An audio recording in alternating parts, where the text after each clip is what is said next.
Ayahku adalah dewa perang. Bab 701. Semua orang menarik napas dan memandang Qian-Qian seolah-olah sedang melihat seorang dewi. Sungguh.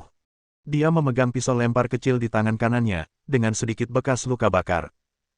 Untuk pisau terbang ini, bekas hangusnya tidak ada apa-apanya, dan tidak ada yang terlihat setelah dilap dengan tisu. Kata-kata Qian-Qian membuat wajah Zhai Zhenren membiru dan pucat. Tapi dia menjadi marah karena malu, dan dia meraung keras. Gadis sialan, ayo berkompetisi lagi jika kita punya kemampuan. Aku masih punya beberapa jimat petir 6 harimau, aku harus meledakkanmu. Aku akan meledakkan kalian berdua ayah dan anak sampai mati. Ah! Dalam kemarahan, potensi Zhai Zhenren meledak. Meskipun kedua tangannya telah diledakkan dengan parah dan hampir tidak berguna, dia masih mengeluarkan 5 atau 6 jimat 6 harimau Thunderbolt dari sakunya, mengertakkan gigi, dan mengaktifkan mantranya dengan kecepatan yang sangat cepat. Berubah menjadi 6 bola api dan lempar lagi dengan sekuat tenaga. Hasil. Kali ini, 2 sinar cahaya dingin melintas, dan 2 pisau terbang ditembakkan, menembus 6 bola api sekaligus. Tiba-tiba. Ledakan, ledakan, ledakan. Ini menyedihkan. 6 bola api meledak hampir bersamaan. Bola api besar tiba-tiba muncul dan menyelimuti seluruh Zhai Zhenren. Segera setelah itu, awan jamur besar muncul dari tubuhnya, membuat semua orang tercengang lagi. Tertegun lagi. Cahaya api menghilang. Awan jamur menyebar. Saya melihat Zhai Zhenren sudah dalam kondisi yang memprihatinkan, jubahnya terbakar dan hitam, percikan api dan asap hitam masih keluar dari beberapa tempat. Rambutnya juga tertiup ke kandang ayam. Kulit dan daging di sekujur tubuhnya compang-camping, hitam dan merah. Itu hanya membuat penontonnya sedih. Mereka yang melihatnya menangis. Terutama mata kecil Zhai Zhenren yang putus asa, membuat orang-orang memandangnya dan membuatnya menitikkan air mata simpati. Dia bergumam, kenapa? Kenapa ini terjadi? Aku sudah menggunakan kecepatan maksimalku, bahkan sampai level super, kenapa aku tidak bisa mengenai bola api ini? Kenapa aku masih diledakkan olehmu? Ya Tuhan! Kenapa Tuhan begitu kejam padaku?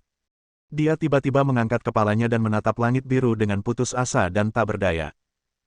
2 garis air mata keluar dari matanya, yang setidaknya menghapus sebagian kotoran di wajahnya, meski dia tetap terlihat seperti kucing-kucing. Semua orang tersentuh oleh kesedihan Zhai Zhenren. Lagi pula, penampilannya. Ini sangat tragis. Praktek non-vegetasi dan kejam menjadi sempurna. Semua dari mereka memiliki ekspresi simpati yang ekstrim di wajah mereka. Dan ketujuh wakil kepala sekolah bahkan lebih terkejut dan tidak bisa dipercaya. Terutama duo Zhai Zhenren. Dia tiba-tiba memikirkan sesuatu, menunjuk ke arah Qian-Qian dan berteriak keras. Tidak. Ini sangat salah. Bahkan jika muridku telah menyalakan jimat petir 6 harimau dan mengubahnya menjadi bola api, tapi jika dia ingin lebih mengaktifkan kekuatan ledakan bola api itu, kita juga perlu bekerja sama dengan mantra dari kultus naga dan harimau kita. Tanpa mengucapkan mantranya, bola api paling banter akan membakar orang dan membuat mereka hangat. Bola api itu tidak bisa meledak. Mengapa pisau terbangmu bisa membuatnya meledak? Mengapa? Saat aku menanyakannya nanti, suaraku keras. Seolah-olah Qian-Qian telah mencuri keterampilan unik dari kultus harimau naga mereka. Beberapa wakil pemimpin lainnya, termasuk guru Gunung Suci, juga tiba-tiba menyadari ada sesuatu yang tidak beres. Mereka menatap Qian-Qian dengan ganas dan dengan kebencian yang pahit. Mereka berteriak serempak, kenapa begini? Master Tunyun memamerkan kekuatannya, gadis kecil sialan, kamu benar-benar tahu mantra dari sekte harimau naga kami, jadi kamu bisa mengaktifkan kekuatan ledakan bola api, kan? Katakan, bagaimana kamu mempelajarinya secara diam-diam? Apakah ayahmu mengajarimu? Nak, bagaimana kamu mempelajari ini secara diam-diam? Di akhir minumannya, Tuan Tunyun menatap Guan Qianjun dengan galak. Semua orang menatap Guan Qianjun dengan galak. Bagaimanapun, sihir semacam ini adalah rahasia yang belum diwariskan. Di zaman kuno, jika ada yang mempelajarinya secara diam-diam, itu sama saja dengan membunuh seseorang, atau bahkan dipenjarakan di kandang babi. Bahkan di zaman modern pun dilindungi oleh negara, sama seperti Yunan Baiyao. Guan Qianjun mengangkat bahunya, wajahnya penuh kepolosan. Qian-Qian mengambil kembali kedua pisau terbang itu, melihat pertanyaan dari pendeta Tao, dia cemberut, dan kemudian, lemparkan tanganmu tanpa ekspresi. Kedua pisau terbang itu terbang menuju pohon besar yang jaraknya lebih dari 10 meter. Melompat dari pohon. Tiba-tiba, ledakan. Pohon besar itu meledak, seolah-olah ada bom yang tersembunyi di dalamnya meledak. Langsung, api yang berkobar membubung ke langit. Ini mengejutkan semua orang. Dia segera bubar dengan tergesa-gesa. Kedua pisau terbang itu kembali ke Qian Qian. Qian Qian berkata dengan tenang, begitulah caraku meledakkannya. Kemudian, dia mengayunkan dua pisau lempar tanpa ekspresi. Kedua pisau terbang itu berlari menuju tebing dan langsung terjun ke dalamnya. Segera setelah itu, ledakan. Harga yang mengejutkan. Menghancurkan bumi. Tebing itu tiba-tiba meledak. Itu terkoyak dan asap mengepul. Ia bahkan mengeluarkan percikan api yang tak terhitung jumlahnya, menyulut rumput dan bunga di dekatnya. Semua hidung banteng, ini. Semua pemakan melon, ini. Bahkan Guan Qianjun berkata, ini. Pisau terbang itu kembali ke tangan Qian Qian. Qian Qian masih berkata dengan tenang, begitulah cara saya meledakkannya. Kemudian, lalu dia melemparkan dua pisau lempar tanpa ekspresi. Kedua pisau terbang itu melesat menuju pembakar dupa setinggi 2 meter yang jaraknya lebih dari 30 meter. Pembakar dupa terbuat dari tembaga murni, yang jauh lebih kuat dari batu, tapi kedua pisau terbang itu masih menembusnya dengan mulus, lalu terdengar ledakan lagi. Pembakar dupa yang beratnya lebih dari 2000 kg itu pun meledak seolah-olah diledakkan dengan dinamit. Hancur berantakan. Bahkan, sebagian dari pembakar dupa yang meledak meleleh, dan asap putih keluar, memicu api besar di tanah. Kekuatan ledakan ini membuat semua orang tercengang dan gemetar. Kedua pisau terbang itu kembali ke tangan Qian Qian. Qian Qian melanjutkan dengan tenang, begitulah cara saya meledakkannya. Selama proses ini, semua orang, termasuk Guan Qianjun, tampak luar biasa. Yang terburuk adalah guru Gunung Suci. Dia tiba-tiba teringat sesuatu, meletakkan tangannya di belakang punggung, memeluk pantatnya, dan terus mundur, memandangi bayi kecil yang lucu itu dengan ngeri. Dia bergumam, iblis. Ini benar-benar iblis. Ini adalah iblis kecil yang muncul dari neraka. Bagaimana mungkin pisau terbangnya? Akan ada sihir dan mana yang begitu menakutkan, ya Tuhan. Untungnya, saat kami berada di kaki gunung, dia hanya menancapkan pisau lemparnya ke batu besar tempat saya duduk, dan membuatnya berbelok di tikungan. Terjun ke pantatku. Jika kita membiarkan batu besar itu meledak seperti yang baru saja kita lakukan, aku akan pergi. Aku akan hancur berkeping-keping sekarang, dan aku akan mati dalam bentuk yang tidak manusiawi. Aku sudah lama melapor ke Amitayus, kanan. Pada akhirnya, dia hampir menangis. Awalnya, dia merasa pantatnya ditusuk secara misterius, yang merupakan hal yang sangat menyakitkan, kejam, tapi sekarang, dia merasa itu bukan apa-apa.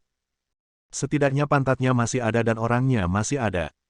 Saat ini, bayi kecil yang lucu itu sedang memegang pisau lempar di kedua tangannya, melihat ke kiri dan ke kanan, seolah mencari sasaran selanjutnya. Bab 702. Qian Qian, dengan ambisinya untuk mencapai langit, ingin terus melemparkan dua pisau terbang untuk membuktikan. Dia menggunakan keahliannya sendiri, dan tidak mencuri barang-barang berantakan dari kultus naga dan harimau. Kita harus berbicara secara menyeluruh dan dengan kekuatan. Tampar wajah dengan kekuatan. Beritahu semua newbie. Kekuatan bibiku tidak membuatmu berpikir bahwa mantramu layak untuk dicuri. Dan para pendeta tahu itu menjadi semakin gelisah. Melihat tatapan pencuri di mata bayi kecil yang lucu itu, dan kemudian melihat semua kekacauan di sekitar mereka, entah kenapa, mereka merasakan keinginan untuk menangis. Segera, Qian Qian mengunci targetnya. Dua mata besar yang penasaran menatap ke arah gerbang kuil Tao yang jaraknya lebih dari 30 meter. Gerbang itu tingginya 3 meter, bertatahkan tembaga, dan kedua pegangannya yang tebal berlapis emas dan berkilau. Bayi kecil yang lucu sangat ingin mencoba, dan hendak melempar pisau terbang. Semua orang terkejut. Tuan Tunyun terkejut. Ini benar-benar mustahil. Meskipun kuil Tao itu bukanlah istana Tao berkubah emas, ia juga merupakan monumen naga dan harimau dengan sejarah ribuan tahun. Wakil kepala sekolah pertama dengan cepat berteriak, hentikan, jangan. Jangan bermain lagi. Saya yakin Anda belum mencuri mantra Tao kami. Sialan, keterampilan pedang Anda. Keterampilan pedang Anda. Sudah sempurna. Kamu sebenarnya bisa memadatkan energi yang sangat murni ke dalamnya dan menciptakan kekuatan ledakan. Kamu hanyalah seorang gadis kecil yang berusia paling banyak 6 tahun. Bagaimana kamu melakukan ini? Semua newbie bingung dan memandangi bayi kecil yang lucu itu dengan ketakutan, seperti melihat setan kecil. Bahkan Guan Qianjun pun sedikit terkejut. Tapi dia segera mengerti. Saya mengerti apa yang sedang terjadi. Apa yang digunakan Qian-Qian secara alami adalah teknik pikiran pemecah militer yang dia ajarkan. Adapun mengapa energinya begitu kuat, mungkin itu adalah kekuatan misterius yang datang dari porselen biru dan putih. Tampaknya kekuatan ini sangat cocok dengan Qian-Qian. Anehnya, itu tidak memerlukan banyak pemurnian, dan itu sepenuhnya terintegrasi ke dalam dantian, pembuluh darah, dan meridiannya. Jadi, hanya Qian-Qian yang bisa mengerahkan kekuatan mengerikan begitu cepat. Guan Qianjun merasa hati ayahnya yang dulu sudah terhibur. Putri kami ditakdirkan menjadi permaisuri dan dewa perang. Wajah lelaki tua itu bersinar hanya dengan memikirkannya. Qian-Qian memeluk leher ayahnya dengan bangga. Saat ini dia masih dalam pelukan ayahnya. Sambil memeluk lehernya, dia berkata dengan bangga, ayahku mengajariku hal itu. Ayahku mengajariku metode mental yang sangat kuat. Aku menempelkan energi yang dipicu oleh metode mental ini ke pisau terbang, dan itu tak terkalahkan. Bahkan jika seluruh gunung Longhumu diledakkan, tidak masalah. Saat dia berbicara, dia mengayunkan tangan kecilnya yang lain ke udara, menyebabkan suara angin bersiul. Kelihatannya cukup megah. Semua sapi menarik napas. Jika Qian-Qian tidak menunjukkan kemampuan seperti itu, mereka akan mendengarkan ini sebagai lelucon dan berpikir bahwa gadis kecil ini benar-benar sedang bermimpi. Tapi sekarang, tidak ada yang berani meremehkan gadis kecil ini. Dia tidak berani membencinya, dan tentu saja dia tidak berani meremehkan pria yang telah mengajar putri yang begitu luar biasa. Tiba-tiba, semua wakil kepala sekolah menatap Guan Qianjun dengan cermat. Mereka semua merasakan kegelisahan yang kuat di hati mereka. Semua orang menyadari sesuatu. Orang bernama Guan ini sangat kuat, begitu pula putrinya. Benar. Guan Qianjun dari kota Yunhai juga sangat kuat. Saya mendengar bahwa putrinya juga tidak mudah. Bukan suatu kebetulan jika dua pasang ayah dan anak perempuan yang kuat, keduanya bernama Guan, tiba-tiba muncul, bukan? Dan anak itu juga mengatakannya sebelumnya. Dia adalah Guan Qianjun. Namun, semua orang memiliki prasangka dan tidak percaya bahwa Guan Qianjun benar-benar berani membawa putrinya ke sini. Apalagi putrinya telah terkena jimat 10.000 racun, jadi dia pasti mati. Dan jika kamu masih hidup, kamu juga akan bereaksi ke samping. Mereka memang sangat kuat. Master Tunyun bertanya dengan suara serak, apakah kamu? Benarkah? Benarkah Guan Qianjun dari kota Yunhai? Apakah kamu benar-benar berani datang ke Sekte Naga dan Harimau kami? Guan Qianjun tersenyum tipis, mengapa saya tidak berani datang ke sini? Orang yang Anda miliki di sini hampir meracuni putri saya sampai mati dan menyebabkan dia sangat menderita. Itu hampir menghancurkan hati ayahku. Aku hanya punya satu anak perempuan, dan dia diracun sampai mati. Bagaimana aku bisa menjelaskan kepada ibunya yang meninggal muda? Kebencian ini. Kamu tidak bisa menebusnya dengan memotong anggota tubuh yang terkubur di dalam tanah, jadi. Ngomong-ngomong soal. Suaranya menjadi lebih nyaring dan bertenaga. Jadi, aku ingin kamu menyerahkan bumi dan surga kepadaku dan biarkan mereka memohon ampun padaku. Seluruh sekte harimau nagamu juga harus meminta maaf atas dua wakil pemimpin yang memalukan ini. Selain itu, aku harus menyerahkan sesuatu sebagai kompensasinya. Kata-kata ini penuh dengan roh jahat. Semua orang ketakutan saat mendengar ini. Pada akhirnya, Guru Gunung Suci mau tidak mau bertanya dengan keras, apa yang Anda inginkan sebagai kompensasi? Memikirkan hal itu, aku merasakan sakit di tubuhku. Brengsek.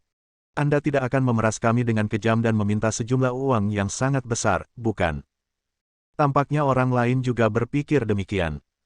Namun, mereka akan segera mengetahui bahwa apa yang diinginkan Guan Qianjun jauh lebih menakutkan daripada yang mereka kira. Guan Qianjun memamerkan giginya dengan gembira dan berkata perlahan, saya ingin pembuluh darah harimau Anda. Saya akan menyerap semua energi spiritual pembuluh darah harimau dan menanamkannya ke dalam putri saya untuk menebus kerusakan yang disebabkan oleh kultus naga dan harimau Anda. Tiba-tiba, semua pendeta Tao terkejut. Tiba-tiba, wajah semua orang menjadi pucat. Master Tuhu adalah wakil kepala sekolah kedua dari Sekte Harimau Naga. Dia berteriak dengan sangat keras, Nak, apakah kamu sedang bermimpi? Kamu memukuli kedua adik laki-lakiku dengan sangat parah. Apalagi saat aku masuk ke tanah dan menjadi cacat, kamu sebenarnya. Apakah kamu masih ingin seluruh sekte harimau naga kami meminta maaf?